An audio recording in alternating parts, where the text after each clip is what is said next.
에스겔 45장 9절에서 25절까지의 말씀을 함께 교독하겠습니다. 교독하며 읽겠습니다. 주 여호와께서 이같이 말씀하셨느니라. 이스라엘의 통치자들아, 너희에게 만족하니라. 너희는 포악과 겁탈을 제거하여 버리고 정의와 공의를 행하여 내 백성에게 속여 빼앗은 것을 그칠지니라. 주 여호와의 말씀이니라. 너희는 공정한 조치와 공정한 대화와 공정한 것을 세우시니 에바와 밭은 그 용량을 동일하게 하되 호멜의 용량을 따라 밭은 10분의 1 호멜을 담게 하고 에바도 10분의 1 호멜을 담게 할 것이며 세겔은 20게라니 20세겔과 25세겔과 15세겔로 너희가 되게 하라. 너희가 마땅히 드릴 예물을 이러하니 밀 한 호멜에서는 6분의 1 에바를 드리고 보리 한 호멜에서도 6분의 1 에바를 드리며 기름은 정한 규례대로 한 고르에서 10분의 1 밭을 드릴지니 기름의 밭으로 한 고르는 10밭 호멜이며 10밭은 한 호멜이며 또 이스라엘의 윤택한 초장에 가축대 200마리에서는 어린 양 한 마리를 드릴 것이라. 백성을 속죄하기 위하여 이것들을 소제와 번제와 감사제물로 삼을지니라. 주 여호와의 말씀이니라. 이 땅 모든 백성은 이 예물을 이스라엘의 군주에게 드리고 군주의 본분은 번제와 소제와 전제를 명절과 초하루와 안식일과 이스라엘 족속의 모든 정한 명절에 갖추는 것이니 이스라엘 족속을 속죄하기 위하여 이 속죄제와 소제와 번제와 감사제물을 갖출지니라. 여호와께서 이같이 말씀하셨느니라. 첫째 달 동안 달에 흠없는 수송아지 한 마리를 가져다가 성소를 정결하게 하되 제사장이 그 속죄제 희생제물의 피를 가져다가 성전 문설주와 제단 아래층 네 모퉁이와 안뜰 문설주에 바를 것이요 그날 7일에도 모든 가시일꾼과 모르고 험한 자를 위하여 역시 그렇게 하여 성전을 속죄할지니라. 첫째 달 엿 나흔 날에는 유월절을 7일 동안 명절로 지키며 누룩 없는 떡을 먹을 것이라. 그날의 왕은 자기와 이 땅 모든 백성을 위하여 송아지 한 마리를 가져 속죄제를 드릴 것이요 또 명절 7일 동안에는 그가 나 여호와를 위하여 번제를 준비하되 곧 이래 동안에 매일 흠없는 수송아지 7마리와 순양 7마리이며 또 매일 순염소 한 마리를 갖추어 속죄제를 드릴 것이며 또 속죄를 갖추되 수송아지 한 마리는 밀가루 한 순양 한 마리에도 한 에바며 밀가루 한 에바에는 기름 한 희식이며 함께 일곱째 달 15째 날에 7일 동안 명절을 지켜 속죄제와 번제며 그 밀가루와 기름을 드릴지니라. 오늘은 하나님이 원하셨던 바로 그 일상이라는 제목으로 함께 말씀을 나누겠습니다. 오늘 하루도 살아계신 하나님의 말씀에 자신의 삶을 맞추고 또 하나님께 주권을 맡기는 하나님의 백성된 여러분께 하나님의 평안과 기쁨이 넘쳐나시기를 소망합니다. 아멘. 오늘 우리가 읽은 부분은 크게 두 부분으로 나뉘고 있습니다. 먼저 9절에서 17절까지의 말씀에는 백성들의 지도자들에게 하나님의 공의와 정의를 따라서 공정히 예물을 관리하라 라는 이런 말씀이고, 이후로 18절에서 25절까지의 말씀은 지금까지 봤던 그 회복된 성전에서 하나님께 어떤 규례로 어떤 제사로 나아가야 할지에 대해서 설명하는 부분입니다.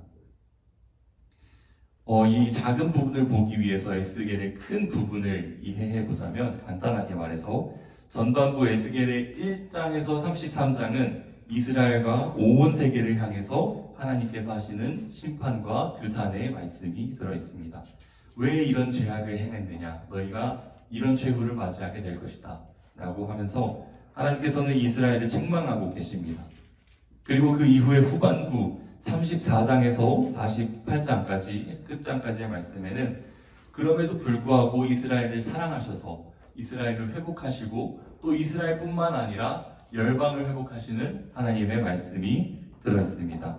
백성들과 에스겔은 이런 말씀을 듣고 하나님께 다시 소망을 가지는 그런 말씀이 되겠습니다. 지금 에스겔은 바벨론에서 또 백성들과 함께 고난을 당하고 있지만 앞으로 우리가 어떤 소망을 가지게 될지 오늘 말씀을 통하여서도 볼 수 있습니다. 그래서 우리가 최근까지 봤었던 성전의 설계도의 모습이 있을 텐데 뭐 어디에서 어디까지는 몇 척이고 또 어디에서 어디까지는 몇 척이고 요 성전의 모습이 회복된 하나님의 그 땅에서의 성전의 모습입니다. 그리고 또 거기에서 단에서 하나님께 나아가는 그런 모습들, 백성들이 그런 모습들을 보면서 큰 소망을 가졌을 것이라 보입니다. 죄악으로 무너져서 바벨론의 포로로 있는 이스라엘 백성들과 제사장이 될 뻔한 에스겔에게는 참으로 큰 소망이 되는 말씀이었을 것입니다. 오늘 말씀은 하나님께서 에스겔에게 그 회복된 성전이 있는 그 땅에서 백성들의 지도자들과 높이 있는 사람들, 통치자들이 어떻게 행해야 하는지 말씀하고 계십니다. 우리 9절 말씀을 다 함께 다시 읽어보겠습니다. 시작. 주 여호와께서 이같이 말씀하셨느니라. 이스라엘의 통치자들아, 너희에게 만족하니라. 너희는 포악과 겁탈을 제거하여 버리고 정의와 공의를 행하여 내 백성에게 속여 빼앗은 것을 그칠지니라. 주 여호와의 말씀이니라. 아멘. 너희에게 만족한다라는 말이 있습니다. 하나님께서 정말로 흡족하게 만족하시는 것이 아니라 이것을 다시 번역한다면 이제 그만해라 라는 말입니다. 이제는 충분하니 너희들이 죄악이 충분히 가득 찼으니 그만해라 라고 하는 하나님의 규탄의 말씀입니다. 이스라엘이 포로로 잡혀가게 된 가장 주된 이유는 무엇입니까? 이스라엘 백성이 하나님을 떠나서 하나님을 버리고 다른 우상을 섬기게 된 것입니다. 그들은 하나님이 아니라 다른 이방의 우상을 더 좋아했고 그들을 섬겼습니다. 이것은 하나님을 버린 것이고 또 자기 자신이 좋을 대로 행한 그런 모습입니다. 그러나 그들이 하나님을 떠난 뒤에는 하나님만 떠난 것이 아니라 하나님을 떠남으로 인해서 모든 죄의 참상이 그들의 삶에 드러나게 됩니다. 이스라엘 백성에게 보듯이 하나님 없이 산다는 의미는 그저 우리 삶에서 나머지는 다 가만히 있는데 하나님만 쏙 빠지는 그런 의미가 아닙니다. 우리가 선하다고 여기는 모든 것들이 다 무너진다는 이야기입니다. 우리가 생명같이 여겨야 했던 예배하는 삶, 그리고 공정함과 정의, 이런 것들이 모두 다 사회 전반에 걸쳐서 무너진다는 뜻입니다.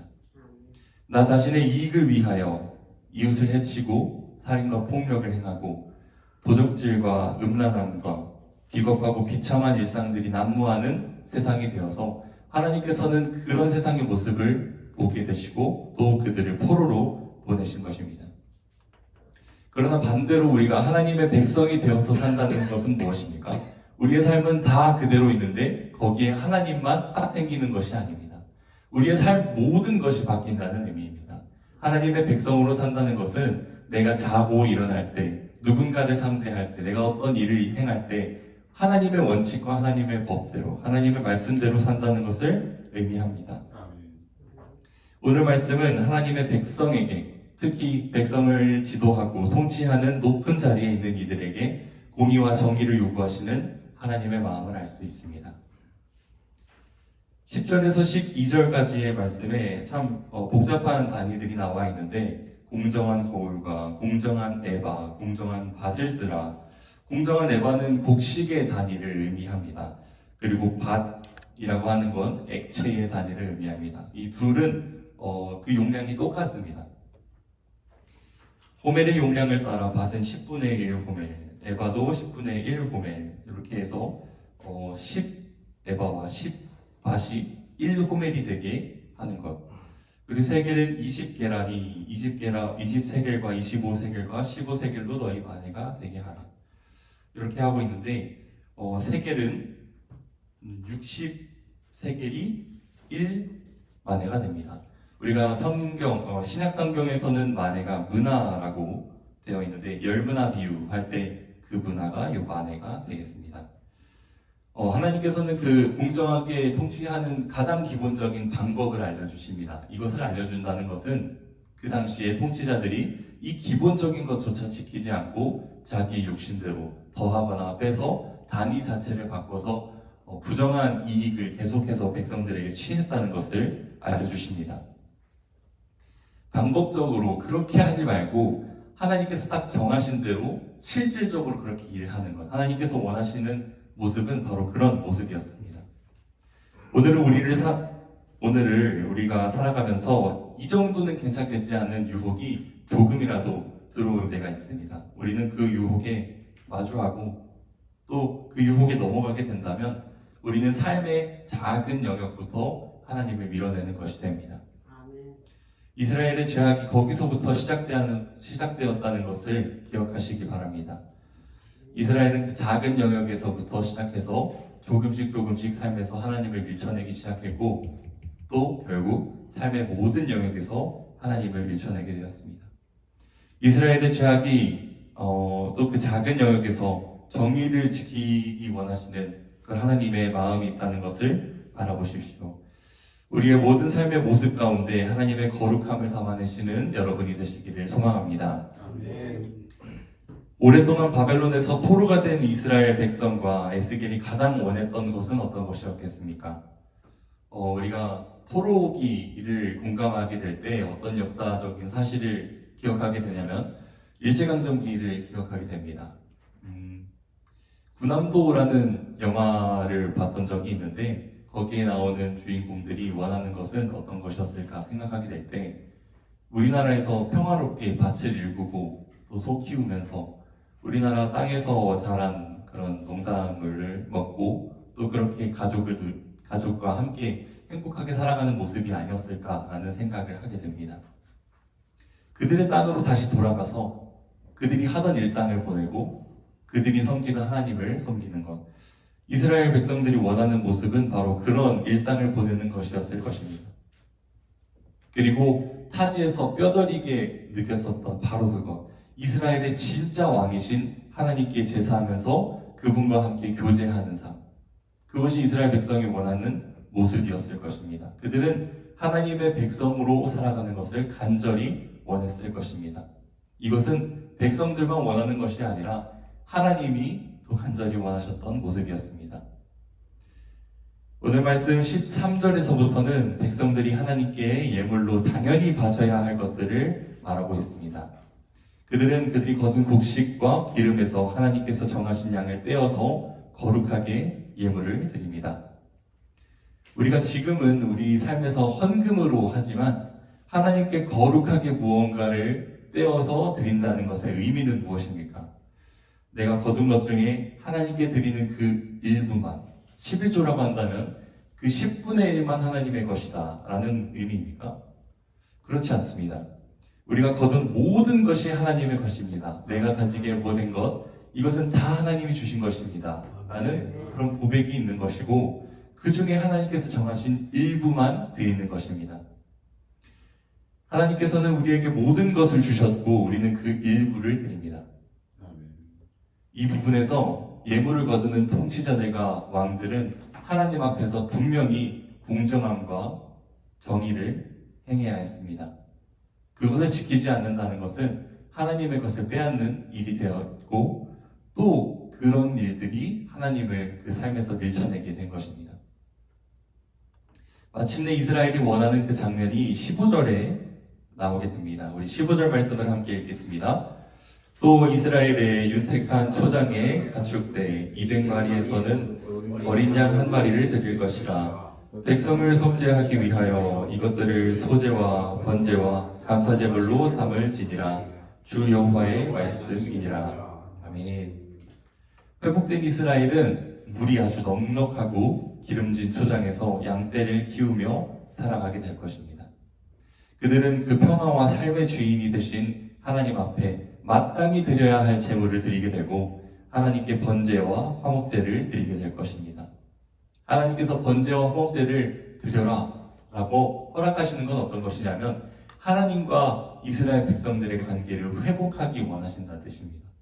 너희들이 나에게 나와서 제사를 드려라. 너희들의 죄를 회개해라. 나는 그 죄를 용서해주고 너희들의 허물을 얻게 하겠다라는 하나님의 마음이 들어있는 것입니다. 하나님은 어떤 분이십니까? 하나님을 배신하고 떠난 이스라엘을 회복하시는 분이십니다. 거룩함을 잃어버린 백성에게 다시 거룩함을 회복하게 하시고 평범한 일상 가운데서 하나님과의 특별한 동행을 그리고 사귐을 원하시는 분이십니다. 사실 바벨론에 있는 이스라엘 백성의 모습을 그렇구나 하고 넘어갈 수 있지만 이 모습이 바로 우리의 모습이었다는 것을 기억하십시오. 그러나 하나님께서는 우리의 거룩함과 하나님과 누리던 평화를 회복하시기 위해서 예수 그리스도를 보내셨습니다. 그 예수 그리스도를 통해서 우리의 관계를 하나님께서 직접 회복하셨습니다. 그때 너희는 그리스도 밖에 있었고 이스라엘 나라의 밖의 사람이라 약속의 언약들에 대해서는 외인이요 세상에서 소망도 없고 하나님도 없는 자이더니 이제는 전에 멀리 있던 너희가 그리스도 예수 안에서 그리스도의 피로 가까워졌느니라. 에베소서에서 하나님의 말씀, 하나님의 마음을 분명하게 나타내고 있습니다. 사랑하는 여러분, 이제 한 주를 시작하시면서 그 누구보다 여러분과의 일상을 함께하기 원하시는 하나님께 나아가시길 소망합니다. 우리가 보낼 이 하루는 하나님께서 그토록 이스라엘과 보내기 원하셨던 바로 그 하루였습니다. 그러나 이 평범한 하루가 예수의 피 위에 세워졌다는 사실을 기억하십시오. 그분의 십자가의 보혈로 우리는 오늘도 하나님의 법 안에서 살아갈 수 있는 백성이 되었고, 놀랍게도 이스라엘과는 멀리 떨어져 있었다고 느꼈던 그 하나님과 오늘은 동행할 수 있습니다. 거룩하게 살고 또 정의롭게 살고 하나님과 깊은 교제를 누리는 오늘 하루가 되시기를 소망합니다. 함께 기도하겠습니다. 살아계신 하나님, 오늘 에스겔을 통해서 우리에게 주신 말씀을 보면서 우리는 다시 한번 하나님 앞에선 정의로운 백성이 되기를 다짐합니다. 매일같이 누려왔던 하루하루와 같을 오늘 다시 한번 나는 거룩한 하나님의 백성이며 또 하나님의 자녀다 라는 이 사실을 마음 깊숙이 새기게 하시고, 유혹이 찾아오거나 우리를 반복하게 하여 넘어지게 했던 그 죄 앞에서 예수 그리스도의 십자가 보혈과 능력을 바라보게 하옵소서. 귀한 오늘을 허락하신 하나님께 감사드립니다. 하나님으로 인해 우리는 오늘도 기쁨을 누리면서 다시 오실 우리 왕을 기대하며 또 내일을 꿈꾸게 됩니다. 지금도 이곳에 계신 하나님, 또 나와의 교제를 원하시고 또 나의 마음과 내 삶을 원하시는 하나님께 오늘도 나아가오니 마땅히 우리의 삶의 주인이 되어 주시옵소서. 외롭고 힘든 시간을 보내는 이들에겐 여전히 함께 거기에 계시고 당연히 그 아픔에 공감하시며 또 어떤 상황에서도 우리의 정답이 되시는 예수 그리스도를 의지하게 하시고 평범한 일상을 보내는 이들에겐 함께 손을 잡은 것과 같이 동행함을 느끼며 성령으로 인해 마음속에서 우러나오는 기쁨을 누리는 하루를 보내게 하시옵소서. 그리하여 오늘과 내일 그리고 매일매일 예수님과 동행하는 내가 되게 하옵소서. 우리의 삶의 중심이시며 여전히 우리의 기쁨의 이유가 되시는 예수 그리스도의 이름으로 기도합니다. 아멘.